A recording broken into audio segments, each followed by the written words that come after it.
Good morning, and I have Joe with me today again. It's great to see you. We're going to talk a little bit about commercial real estate, and especially right now as things are changing here in North Idaho. Things are starting to get lifted. So tell us a little bit, Joe, about what's happening right now as the stay-at-home is getting lifted and, within the commercial real estate world. Sure, be glad to. First of all, thank you. Good morning. Good to see you again. And I appreciate the opportunity.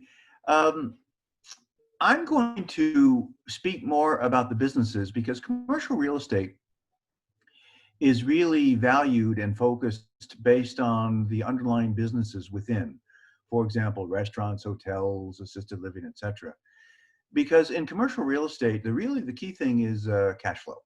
Right. And cash flow is not only important from the profitability for the owners, but most importantly from the valuation of the business, and then also from the lender perspective, being able to verify that the business can support debt payments.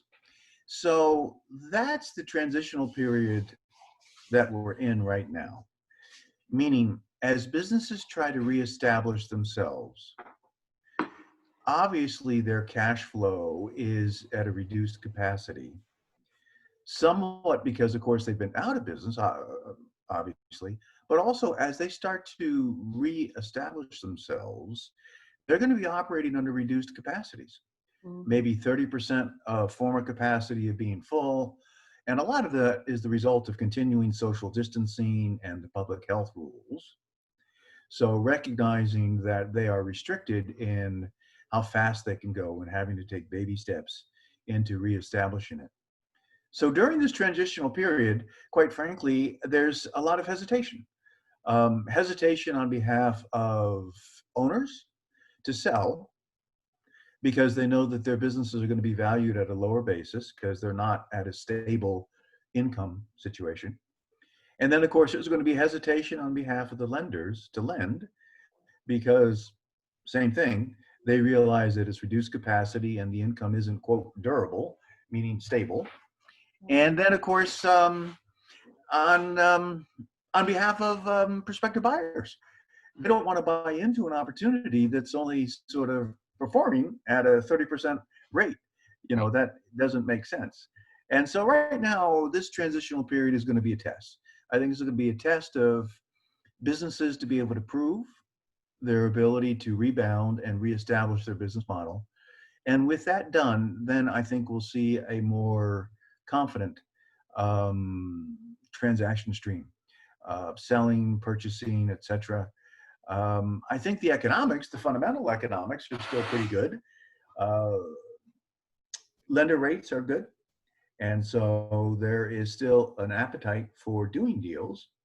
And I believe that I don't know what the time frame would be because I think it sort of depends on how you can reestablish the fundamentals of the business. But I would guess certainly within the next few months, we're going to see a strong rebounding of businesses, and then that will sort of renew confidence and get back to a more, quote, normal stream of transactions. Well, that's good to hear. That's really good to hear. Yeah, I'm optimistic about that. I'm optimistic because, obviously, the fundamentals of our economy, the macroeconomics are solid.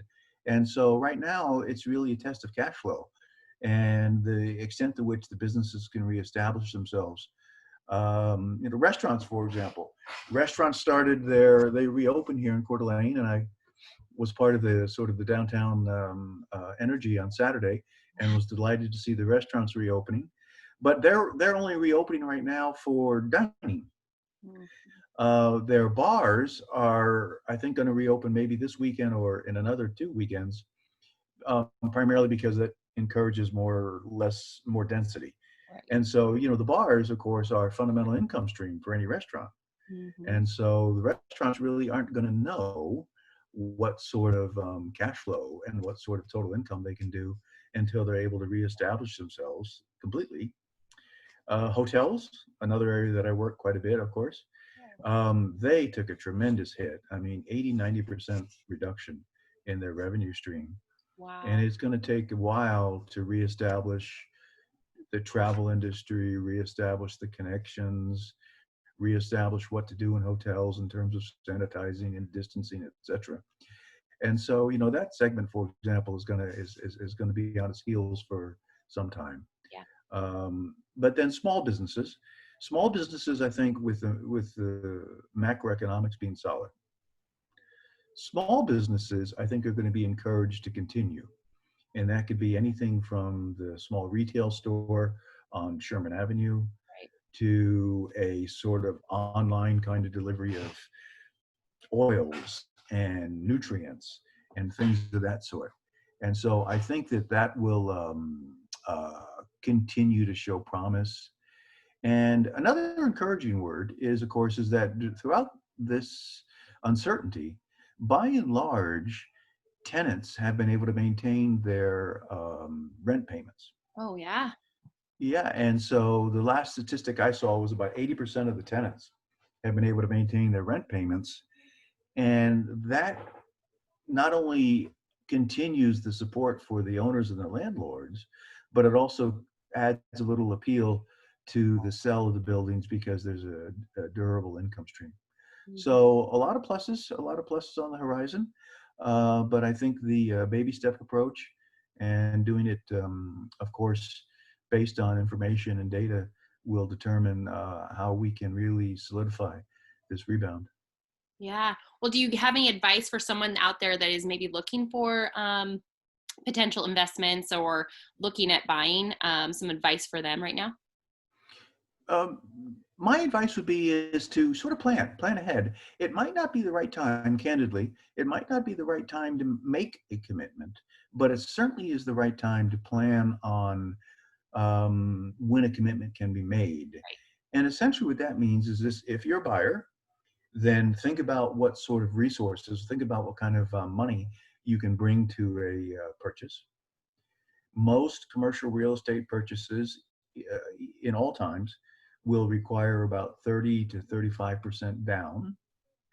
So think about how you might maintain some liquidity to take advantage of those opportunities. Another form of liquidity, of course, is selling, being a seller, and then using those proceeds via a tax deferral 1031 exchange to purchase the new real estate. So by and large, I would say it's a great time to plan, and it's a great time to think ahead, and a great time to sort of position yourself to be able to make those investments. Fantastic. So if someone is wanting to reach out to you, or best ways to get a hold of you right now? Yeah, actually, two ways. I'm very email oriented, and so I'm sort of OCD about emails. And I'm not sort of OCD. I am actually. So, yeah, no sort of OCD on that one. At least you But know. yeah, as a friend of mine said, well, what's the issue with OCD? I don't know. But anyway, I'm OCD about emails, and quite frankly, OCD about phones. So either one.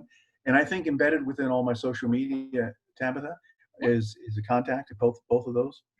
And so, yeah, for sure. And I'll get back with you right away. And, we can consult. Any consultation is free. I want to reassure people that I'm not chasing money or ambulance chasing. Mm-hmm. Any consultation is free because we're really planning on the future Right. and trying to create a relationship. That's all. Perfect. Well, you have anything else to add before we sign off today? No, I think that's it. Just best wishes to all on their recoveries. And let's continue to stay safe and take baby steps as we learn how to operate. Perfect. Thanks so much, Joe. Okay. Thank you, Tabitha. Good to see you. Enjoy your day. You too. Take care.